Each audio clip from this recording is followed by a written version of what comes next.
Bismillahirrahmanirrahim. Assalamualaikum warahmatullahi wabarakatuh. Apa kabar anak-anak hebat yang soleh-solehah? Pada kesempatan kali ini, alhamdulillah kita bisa bertemu kembali untuk membahas materi pembelajaran pendidikan agama Islam dan budi pekerti tentang hukum munakahat atau hukum pernikahan.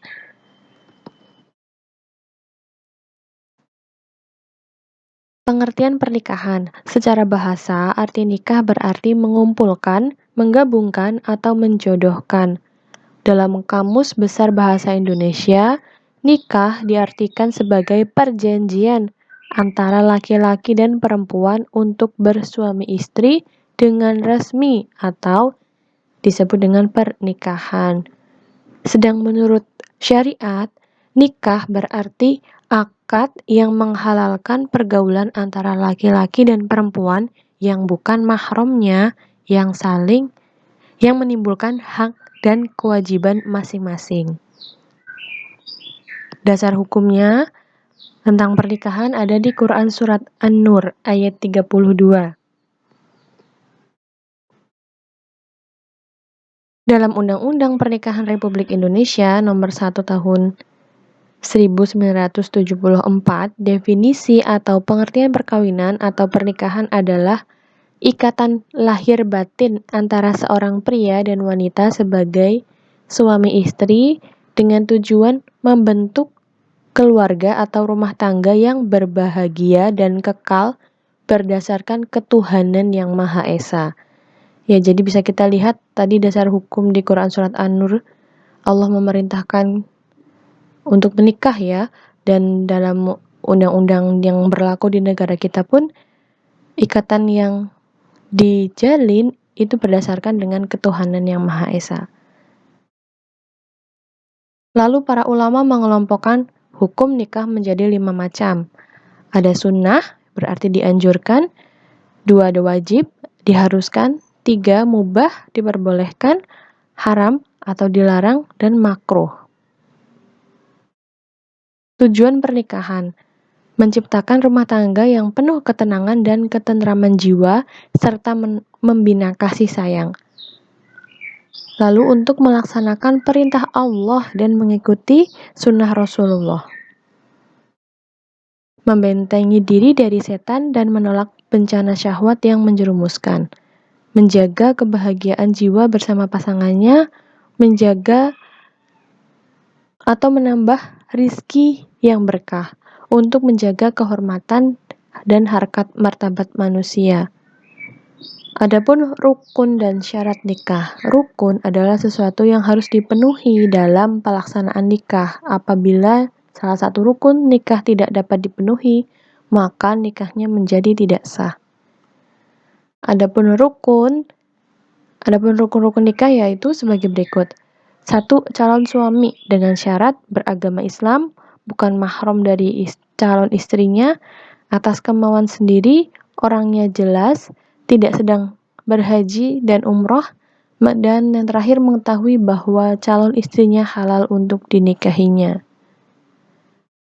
Untuk calon istri harus memiliki syarat beragama Islam, bukan mahram dari suaminya, bukan istri orang lain, tidak dalam masa iddah, orang yang jelas, dan yang terakhir tidak sedang haji dan umroh.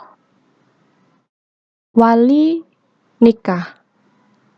Adapun syaratnya beragama Islam, laki-laki baligh atau dewasa, tidak fasik, berakal sehat, mempunyai hak untuk menjadi wali, tidak dipaksa, tidak sedang melaksanakan haji dan umroh. Yang kelima, akad atau ijab dan qabul.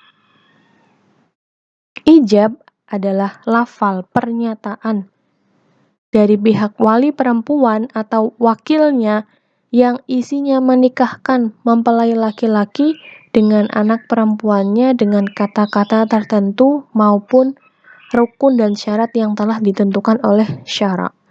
Misalnya dengan perkataan, saya nikahkan engkau dengan anak perempuan saya yang bernama ...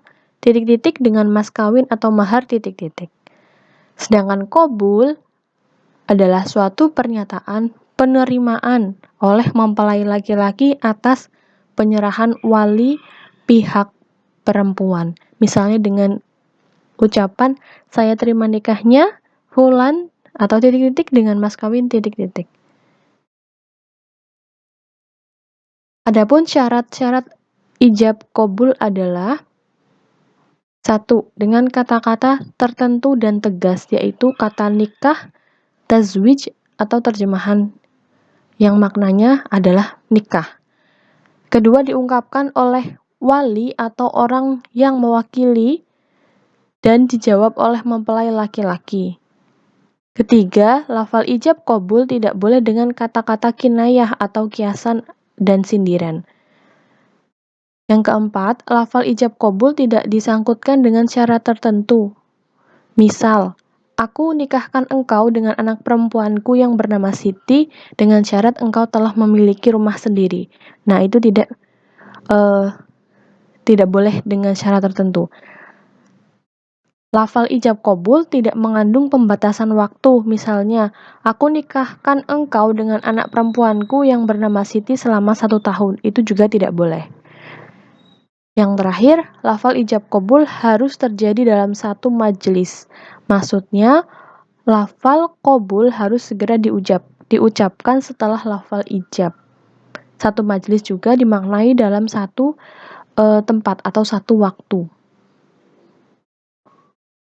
Mahram nikah adalah perempuan-perempuan yang tidak boleh dinikahi, baik disebabkan oleh faktor keturunan, persusuan, ataupun pernikahan.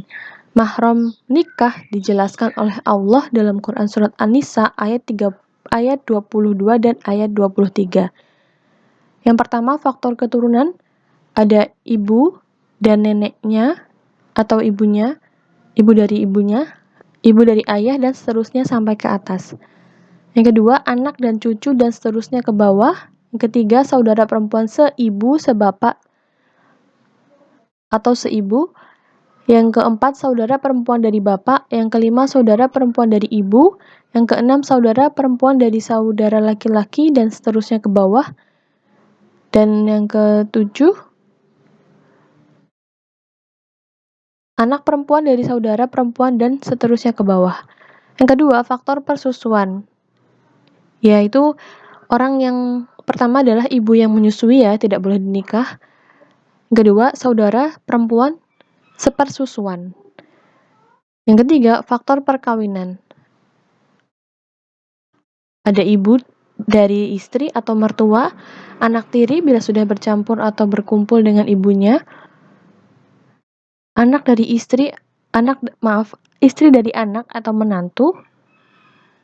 Yang terakhir, istri bapak atau ibu tiri. Itu tidak boleh dinikah. Pernikahan menurut Undang-Undang Nomor 1 Tahun 1974. Masalah perkawinan di negara Indonesia diatur dalam Undang-Undang Perkawinan Nomor 1 Tahun 1974. Undang-undang ini diberlakukan pada tanggal 2 Januari 1974. Undang-undang ini dibuat dengan mempertimbangkan bahwa falsafah negara Indonesia adalah Pancasila. Dalamnya agama perlu dibuat. Jadi karena dalam Pancasila terdapat agama, ya, maksudnya agama di sini adalah keterangan bahwa sila pertama yaitu ketuhanan yang Maha Esa, maka perlu dibuatlah undang-undang perkawinan yang berlaku bagi semua warga negara apapun kepercayaan mereka. Karena falsafah Indonesia yang pertama tadi ketuhanan yang Maha Esa. Dan yang ketiga, Undang-Undang Perkawinan Nomor 1 Tahun 1974 terdiri dari 14 bab dan 67 pasal.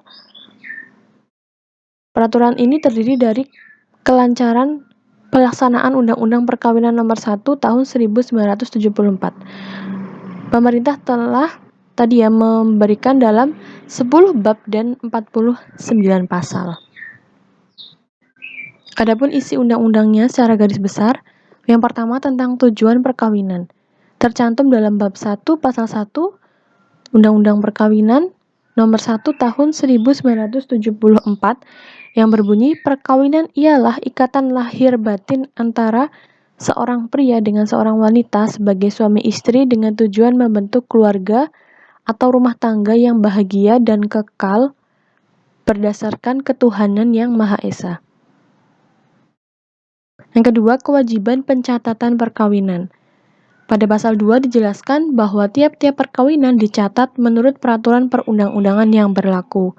Ketentuannya adalah apabila dua mempelai beragama Islam, maka pencatatan pernikahannya dilakukan di kantor KUA atau kantor urusan agama yang sudah ditetapkan kecamatan.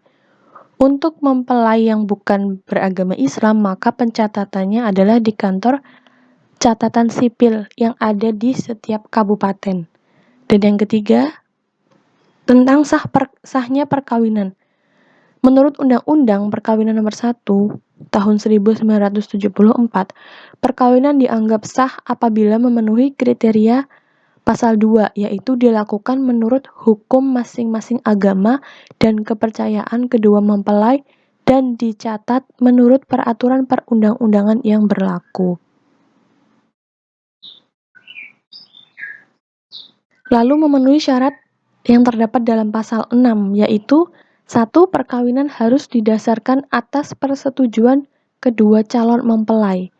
Kedua, untuk melaksanakan perkawinan, orang yang belum mencapai umur 21 tahun harus mendapatkan izin dari kedua orang tua.